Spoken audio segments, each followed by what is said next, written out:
LinkedIn News. With very simple changes in our lives, we can be healthy.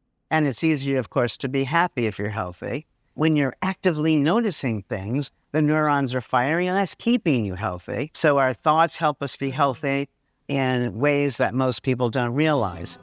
So that's Ellen Langer. I'm Leah Smart, and this is Everyday Better.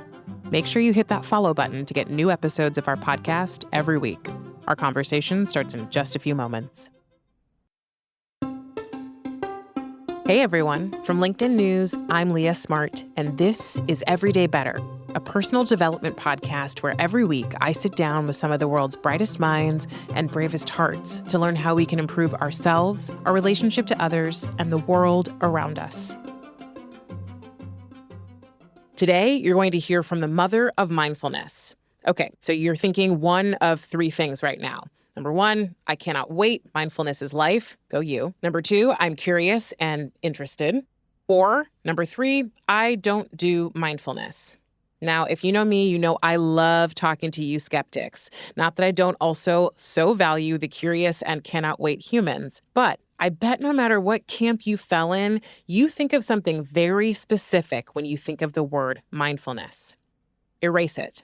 Ellen has been studying mindfulness for over 40 years with extensive research in her lab. She's a Harvard professor and the first woman to be tenured in psychology at Harvard. Here's all she says mindfulness is. It's not meditation. It's not packing up your stuff and sitting in the middle of nowhere. It's simply choosing to notice anything, to approach what we think we know as if we don't know it at all. Her research shows that simply noticing is enlivening. Your mindfulness gets the neurons in your brain firing. It's energy generating. That being mindful makes you healthier and that ultimately mindful people live longer. And her new book is called The Mindful Body, Thinking Our Way to Chronic Health, helping us all move closer to realizing that mindfulness affects our physical health, the aging process, and so much more. Ellen says the mind and the body aren't just connected, they are one.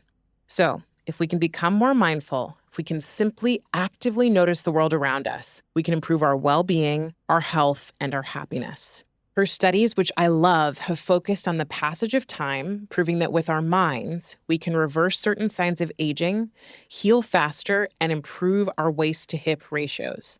And her book is shifting the paradigm and making us all rethink what we believed about our capabilities. Ellen Langer is one of the greatest psychologists of our century, and it is an honor to share her work with you. Here she is. The bottom line is we have enormous control over our health and well-being. Enormous control. Total control, possibly. And it's all a function of the way we think. And when I say that, it's not the way we think, so we should think about taking medicine or getting exercise. It's the thought per se. What people need to understand is mindfulness, it's the very simple process of noticing new things. And when you notice new things about the things you thought you knew, you come to see, gee, I didn't know it as well as I thought I did. Then your attention naturally goes to it. The neurons are firing. We find with lots of our research that it's literally and figuratively enlivening. So just going about seeing new things. Now, that doesn't mean you have to give up everything old, because all the things you think you know, you don't really know that well. You can't, because everything is always changing. Everything looks different from different perspectives. So when I'm giving a lecture, what I often do is start with a very simple thing. So I'll ask you, how much is 1 and 1? How much is 1 + 1, 2? Yeah, that's what everybody says, but no, it's not always 2. If you add 1 wad of chewing gum plus 1 wad of chewing gum, 1 + 1 is 1. You add 1 pile of laundry plus 1 pile of laundry, 1 + 1 is 1. In the real world, 1 + 1 probably doesn't equal 2, as more often as it does. Now, the point of this is that this is the simplest thing that everybody thinks they know. So now I'm telling you the simple thing that you're sure you don't know. It all depends on the context.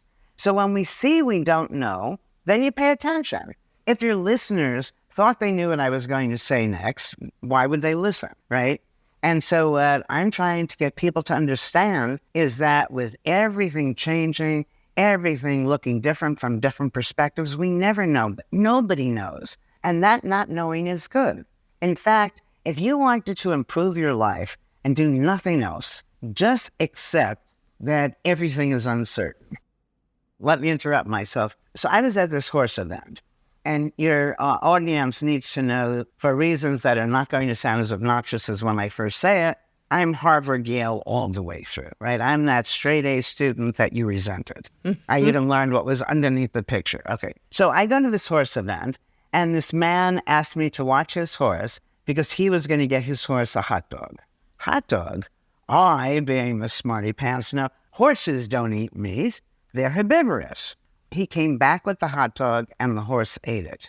And that's when I knew that everything I think I know could be wrong. And when you recognize that you don't know, then everything becomes potentially interesting. It's scary to think you don't know when you mistakenly think other people know, but nobody knows. So I've heard you say this, so uncertainty is the rule rather than the exception. In theory, I go, I love that for me. But in my day-to-day life, when I'm trying to time what time I can go to the train or make sure that I keep in touch with certain meaningful relationships or individuals because I want to make sure that I talk to them as often as possible because I guess it's actually because life is uncertain. You never know, and I want them to know I love them. When I'm thinking about uncertainty being the rule, not the exception, opens you up to this whole field of all these crazy possibilities that makes it scary. So many things for me to comment on. So the first thing is that if you don't make that call to that person you haven't spoken to, something bad is going to happen. And you have no way of knowing this. And it could be the case that, so let's say you need to call me and you're driving yourself crazy, you're stressed, when am I going to find time? And my life now is so filled that if you called me, it's just going to be a pain. I'm sorry, I love you, but still. All right, so the assumption is that the other person is just sitting there waiting for you to make this call. And that's rarely the case, all right? I have to stop you because that happened to me yesterday. I have my brother and my mom are on that list. I live across the country from them in New York. I called my mom and she's like, I have to go. And it was like 5 minutes into the conversation. So I called my brother and he's like, I'm walking to a baseball game. And I was like, what is happening right now? Yeah, I think that people think they can predict. It's very hard to accept that you can't. But we're so good at looking back over what's happened and making it make sense that we mistakenly think going forward we can understand what's going on. So let's say John and Jane are at a party and they're fighting.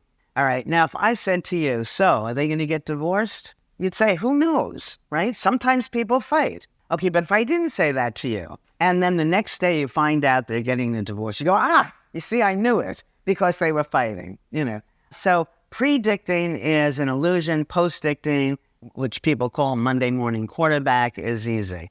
I do this little exercise with my graduate students on a decision class, and I say, I have taught a version of this course for 40 years. I have never missed a class. What is the likelihood that I'm going to be here next week? So you go around the room. Now, these are Harvard students, so they're bizarre for sure, right? They say things like 97%, 90, as if they're doing some calculation. But each of them basically is saying, I will be there. You're going to be there, right? That's right. Now I say, now let's go around the room and I want each of you to give me a good reason why I might not be there. The first person, this is really strange, always says, you've always been there, you deserve the time off. The next person says, you get a flat tire. The next person says, you have to take your dog to the vet. And we get, 12, 15 good reasons. And then I say, okay, what is the likelihood I'm going to be here next week? And that certainty, that 98% drops to 50%. Going forward, anything could happen. Are we going to be able to complete this interview? Who knows? My internet can crash. All of a sudden, things happen. All right. And that's a good thing. When we recognize that we can predict, that makes everything potentially new and interesting. Now, here's the important key. Part of the reason we want to be able to predict is so that we can bring about good things for ourselves and avoid bad things, right? Once you recognize that things in themselves are neither good nor bad, they're just things. The way we understand them makes them good or bad. So you and I go out to lunch and the food is wonderful. Wonderful. You and I go out to lunch and the food is awful. For me, wonderful. I'll eat less, which is better for my waist. All right. So, no matter what happens to me, life is good. Well, it sounds to me like what you're saying is I wrote down uncertainty in big letters and I drew two arrows. One coming out says scary and the other coming out says new and interesting. And sounds to me like what you're saying is it's a choice. All emotion, this is what people don't understand, all emotions are choices. When somebody said, you made me angry, if they had said that to 20 other people, would each of them get angry? Of course not. Your emotions are a function of the view you take of an event. If you take a positive view, then you're going to feel positively. You take a negative view, you're going to be stressed. In fact, people seem to think that stress is natural. Everybody experiences stress. Well, no, they don't, and certainly not to the same measure. Stress requires two things. First, it requires a belief that something's going to happen, and we just said we can't predict. Second, that when it happens, it's going to be awful. So I suggest a very simple way to deal with these stresses is first just say to yourself, give yourself 3 reasons why it might not happen. So you went from thinking this thing is definitely going to happen to now maybe it will, maybe it won't. Now let's imagine that it does happen. How is that an advantage? And there's always an advantage. So when you see that it could happen, it could not happen, if it happens, it'll be fine or not fine, all depending on the way I think about it, then you can just be. And it's very important because I study health. And I believe that the main cause of illness and the main cause of the negative consequences of that illness, so you get an illness, what is the course of it going to be, is stress. And now we think, well, if stress is what is making me sick, and stress is a psychological concept, then doesn't that mean that I can control my health? And the answer to that is yes. And through many other means that we've studied. So what's funny is as I'm listening to you start to unfold this, is anything really good or bad? Is it possible to look at something differently so that even if the thing we're afraid of happening does happen, we can understand how we can fall up? Do I control my health through my stress, my physical and emotional health through my stress? I love it because it's starting to sound more like where I live, which is in the middle. I think a lot of people think in dualities. And I've heard you talk about this, the duality of science versus spirituality, a duality of good versus bad, yes and no.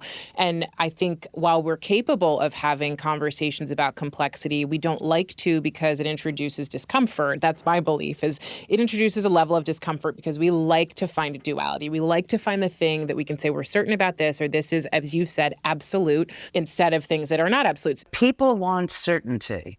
Because if they're certain, then they think they know what they'll do. If I'm certain doing this is a good thing, I'll do it. If I'm certain that's going to bring about bad things, I won't do it, and so on. But that certainty is just a mindset. The underlying phenomenon can't be predicted. It's changing. And so when you really want to control your health and well-being, what you need to do is recognize that everything is changing and uncertainty is the rule. And you don't need to be afraid of uncertainty because there are no positives and negatives independent of the way we think about it. Let me tell you something that happened to me that seems terrible. Many years ago, I was out on a friend's house for dinner. I came back at 11:30 at night, and all my neighbors were outside. There was a major fire that destroyed 80% of what I owned. I had to move into a hotel. This was Christmas. And I go out Christmas Eve. And this shortly after this fire, I come back to the hotel. The room is full of gifts, not from the management, not from the person who owned the hotel, but from the people who parked my car, the waitresses, the waiters. It was spectacular. And I'm only recently able to talk about it without it bringing tears to my eyes. It makes me feel good about people. I don't remember what I lost in that fire. And so the positive, all I remember is the kindness of all of these strangers. Ask yourself, when something goes wrong, is it a tragedy or an inconvenience? Mm-hmm. Oh my goodness, I missed the bus.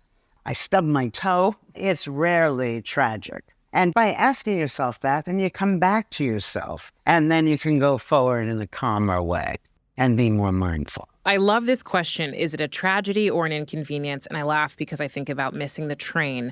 And I talk about New York a lot, but I live in New York, and you miss the train and go, oh my God. And in that moment, you can watch a million people do this. You can watch yourself do it. You act as if it's a tragedy, but in reality, the next train will be there in between 3 to 6 minutes and life is going to continue. So I love the idea of that question. What I'm thinking about with this mindfulness piece and with your new book, The Mindful Body, is when I first learned about you, I became fascinated because of your counterclockwise study.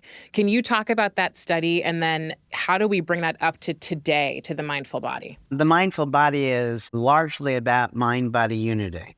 People talk mind, body. These are just words. I say that put the mind and body back together as one unit. Then wherever we're putting the mind, we're necessarily putting the body. Now, we've done many, many studies, but the first test of the mind-body unity was a counterclockwise study, which I find now I can refer to as a famous study because it turns out the Simpsons Go to Havana, that episode of The Simpsons deals with the study. So it's out there. The study? Yeah, no idea. It's very cute. Amazing. So the counterclockwise studies, we took elderly men to a retreat that we retrofitted to 20 years earlier to have them live as if they were their younger selves. So putting their minds back in time. They would be talking about the past, but in the present tense. Everything they were doing was as if it was 20 years earlier. We had a comparison group that went to the same retreat, discussed the same topics, so on and so forth. But for them, they were reminiscing. So there was like no reference for them of what was happening in present day. It was all references to food, clothes. Exactly. Everything that you saw, they would be discussing political events from the past, watching movies from the past, having discussions, everything about the past. But you're dealing with it as if now is the past. And the results, I must say, were phenomenal. This is without medical intervention. Their hearing improved, their vision improved, their memory improved, their strength improved, and they looked noticeably younger. It's mind-boggling when you think about it. I don't know anybody whose hearing at 90 years old has improved without the use of a hearing aid or some such thing. So we've done lots of studies like this now, where we want to take the mind, put it in different places, take the measurements from the body. So the next study we did was a chambermaid study. We simply asked them at first, how much exercise do you get? They said they don't get any exercise. That's because they thought exercise is what you do after work, and they're just too tired. Now we take one group of these chambermaids, and we simply teach them that their work is exercise. We show them making a bed is like working on this machine at the gym and whatever. So after this discussion with them, they all now believe that their work is exercise. Okay. We talked lots of measures before we start, lots of measures when we're finished. They're not eating any differently from the group that doesn't now realize their work is exercise. They're not working any harder. However, in this short period of time, simply changing their mindsets. They lost weight. There was a change in waist to hip ratio, body mass index, and their blood pressure came down just by changing their minds. All right, so now I did that study with Ali Crumb, who's now a professor at Stanford. So we inflict a minor wound. And what we have are people who are in front of a clock, and for a third of the people, the clock is going twice as fast as real time. They don't realize this. For a third of the people, the clock in front of them is going half as fast as real time. And again, they don't realize this. For a third of the people, it's real time. And the question we're asking is that wound going to heal based on real time or based on perceived time? How long they think it has passed? And the answer is perceived time. And we've done that similar study with colds, with diabetes, with sleep. I'm reasonably persuaded after much of the research that we've done over 40 years is a long time, with very simple changes in our lives, we can be healthy. And it's easier, of course, to be happy if you're healthy. When you're actively noticing things, the neurons are firing, and that's keeping you healthy. So our thoughts help us be healthy in ways that most people don't realize. Most people know about the placebo. Mm-hmm. So what is a placebo? So the doctor gives you a pill, and it's a sugar pill. It's inert. It's not really anything. But you think it's medicine. And so you take that pill, and then you get better. But if it's not the pill that's making you better, who's making you better? You're making yourself better. So now we have lots of studies designed to enable people to do this for themselves. These studies, we call them, they're all about attention to symptom variability, which sounds like a mouthful, but it really is just being mindful, noticing change. So when you get diagnosed with a chronic disease, most people mindlessly assume it's going to get worse or stay the same. You don't think it's going to magically get better. So we don't look for ways it gets better. Now, nothing progresses in one direction only. No matter how you're feeling, there are little blips. Sometimes you're a little better, sometimes you're a little worse. But the way we're taught to pay attention to ourselves, we don't notice these things. We're taking a quick break.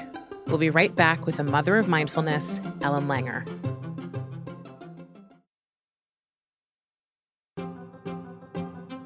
And we're back with Ellen Langer.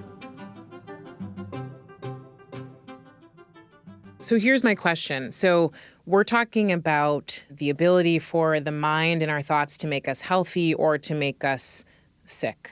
Is that how you'd put it? Well, yes. It's not that we say, gee, today I want to be sick, but you notice some symptom, or you go to the doctor and they tell you you have something, and then it becomes a self-fulfilling prophecy. So I am 76. Now, if my wrist starts to hurt, what do I say? Well, what do you expect? I'm getting old. Of course my wrist is going to hurt. So you're 35. If your wrist hurts, you're not going to assume your wrist should hurt. No one has ever told you that at your age, you start to fall apart. So you do things to make yourself better. So now you're taking care of your wrist. I'm not taking care of my wrist because I'm expecting I'm going to fall apart. So 6 months out, I'm going to be in worse shape and you're going to be in better shape, not because I'm 76 and you're 35, but because you took steps to make yourself better, and I just presumed there was nothing I could do. Now, when we have chronic illnesses, the way people understand chronic is that you can't do anything about it. And I think that that's a big mistake. And this is a point I don't have data for, but it just seems to me common sense, that if every part of your body is as healthy as it can be, then the one part that's not as healthy probably is going to do better than if you let your whole self fall apart. So here's my question about thoughts when it comes to health. Since I was a little kid, my mom used to call me her little worrier. I never knew what experiencing anxiety was until I was in my late 20s. And it was only recently that I also started recognizing that anxiety isn't just a problem or a challenge of the mind, it's also a challenge of the body. And I'm learning more and more about the fact that these things are connected. And they're not connected. They are one thing. So let me ask you this. My work is my work, and I will be doing it for as long as I can because of the fact that I am a huge believer in our ability to have power and agency over our lives. And I think so many of us are not raised with that, are not surrounded by that, and oftentimes give up on ourselves or on the things we believe in. And I don't mean just wanting a nice car, but believing in being fulfilled and being satisfied and finding contentment and joy in our lives. I think so many people give up on that because they feel it's just not possible because they haven't been surrounded by people who say, hey, it's really possible. You can find it and you can create it. I believe that in general, but I also then hear people say things like your thoughts make things happen. And I go, what about crazy little old me who's got anxiety, who thinks all sorts of things? Does that mean that every thought I have means something? And what I've come to is no, but I wonder if what you're saying is yes. I'm saying yes, no, and everything in between. I have a one-liner, predict today and lose tomorrow. Prediction is an illusion. When you're trying to predict something, you're looking through a single lens. Our predictions give us tunnel vision. Right.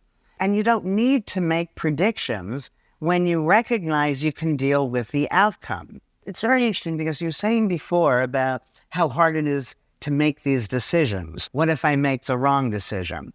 And I spend a lot of time in this book talking about a mindful theory of decision-making. Let me just sort of give you the very bottom line. Rather than waste your time trying to make the right decision, make the decision right. You missed that bus. Now, in your mind, everything pointed to it was important to get there on time. The world's going to fall apart if you're not there on time, so on and so forth. The next bus might not come. In the meantime, There can be somebody right next to you who finds you so appealing, where you have a conversation and he offers you a very different job that's much better than the job you're racing to catch that bus to go to. There are opportunities all over the place. I'm doing a little study where people come to the office for an appointment, and then I'm not there. I tell them I'll be back in a half hour. There are many people who'll do nothing for that half hour, and then they'll be upset that I made them wait. So let's say you're coming to my house for dinner, 6 o'clock, and now it's 6 o'clock and you're not there, and it's 6:10, you're not there. I'm not just going to be sitting there. I'm going to start writing. I'm going to paint. Yeah. I'm going to watch an episode of whatever I'm watching. I'm going to be doing something. People don't recognize all we have are moments. That's all. And if you make the moment matter, then it all matters.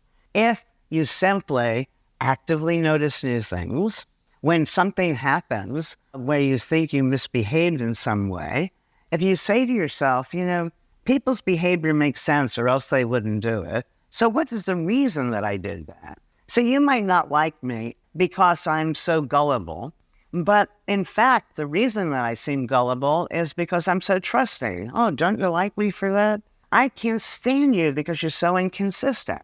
From your perspective, you're flexible. And so it turns out each and every negative understanding we have of our own or anybody else's behavior has an equally strong but oppositely balanced alternative. We would be happier with ourselves, we'd be happier with the people around us if we understood what they were doing and what we were doing from our perspectives. When you open things up in this mindful way, recognizing that everything can be understood in so many different ways, you become less judgmental. And as you become less judgmental of other people, you also become less judgmental of yourself. The point is that if we do whatever we're doing mindfully, actively noticing things about it, that's the essence of engagement. And that's the way all of us want to be in this world. Admire, envy somebody who's passionate about whatever they're doing. Yeah. That's all passion is. You notice new things, you enjoy it more, you come to do it better and better. I think that over time, you end up just happy and accepting of other people, accepting of yourself. So if you were to give someone one piece of guidance, when you think about and this isn't fair, but in the 40 years of research you've done and in the classes you've held and the students you've worked with, the people you've met, what piece of guidance would you give to someone who is intrigued, excited, and interested in the work that you're doing and wondering how they can apply it? Well, as self-serving as it will sound, I think that people need to become more mindful. It's easy. You just notice. That's all. You don't have to practice it. You just notice. So if you start off knowing you don't know, then you're going to pay attention. You pay attention, you're going to see things that other people overlook. You're going to be able to avoid dangers before they arise. You become fully involved. As you notice, the neurons are firing. As you notice, it's enlivening.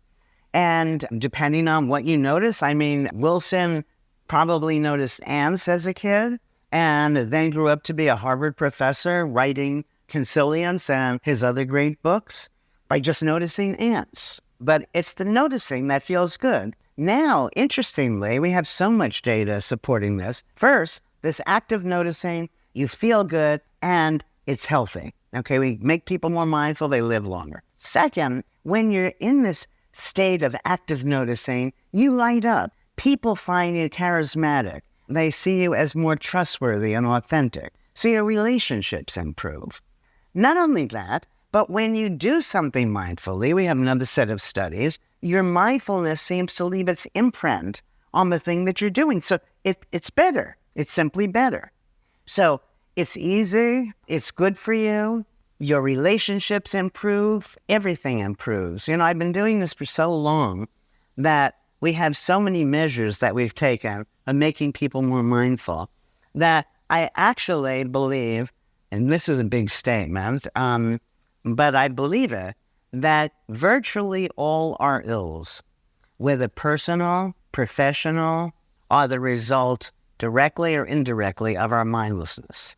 And that means all of those ills can be cured by our simply turning it around, recognizing we don't know, appreciate that everybody has something to offer, that there are so many different perspectives on whatever we may be doing, realizing that every person is seeing the world from a slightly different perspective, and that's exciting.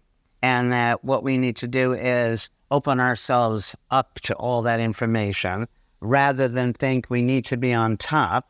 All you need to do is notice when we recognize that events themselves are neither good nor bad, but our thoughts determine how we experience them, and we can control our thoughts, and more than likely, if we're mindful, then we don't have to be afraid of things. And that's what I mean by falling up. That something happens, well, it's an opportunity. Mm-hmm. Ellen, I want to ask you to complete these 3 statements for me as you see them. The first statement is, better humans are Mindful, are aware that whatever is going to change, that you can't keep things still. Making better work means that you don't blindly follow the rules that were put there at another time by other people. Everybody around the world right now is using yesterday's solutions to solve today's problems. And we don't know if any of those skills are going to be useful for tomorrow. So what we want to do is to be there. And finally, Ellen, what do you believe a better world would have? That's the easiest one for me. When the world is more mindful, it's more nurturing, it's a warmer, more loving place to be. And that would be good for not just you, for me, for everybody. Ellen, thank you so much for joining me today. It was a pleasure. I can't wait to read your book 6 times. I really appreciate it, and thank you for your work. I've loved having you, and I've learned a whole lot, so I appreciate it. Thank you very much. It was nice talking to you. That was Ellen Langer, award-winning Harvard professor and psychologist, author of now 13 books, including her recent The Mindful Body, and conductor of some paradigm-shifting research. You can find The Mindful Body wherever you get your books. Now, if this is a new concept for you, I encourage you to dig deeper. Learn, learn, learn. Get your hands on her book, a study, and do some self-experimentation. I love a quote that I heard once that I'll share with you, which is never trust a self-help book without a bibliography. Now, this is a science book, but Ellen has an extensive bibliography. There is so much research to suggest that what she's saying has so much weight. Let the research and let your evidence be your proof. If this conversation has you thinking differently about your whole body, mind obviously included, share it with the first friend who comes to mind. You never know how it could help them. And support other people like you in finding our show by leaving us a rating before you go. And while you're at it, write a 1-sentence review telling me what you love about Everyday Better. And as always, you can get me in your inbox by signing up for our weekly self-improvement newsletter, giving you practical tips on how to level up with small steps every day. Find it at linkedin.com/everydaybetter. That's linkedin.com/everydaybetter. Everyday Better is a production of LinkedIn News. The show is produced by Alexis Ramdow. Our associate producer is Grace Rubin. Asaf Gadron is our sound engineer. He makes sure we sound good in the studio. Joe DeGiorgi mixed our show. Enrique Montalvo is the executive producer of LinkedIn Editorial Productions. Dave Pond is head of news production. Courtney Koop is head of LinkedIn Original Audio and Video. Dan Roth is the editor-in-chief of LinkedIn. And I'm Leah Smart. Thanks for coming with me, and I'll see you next week.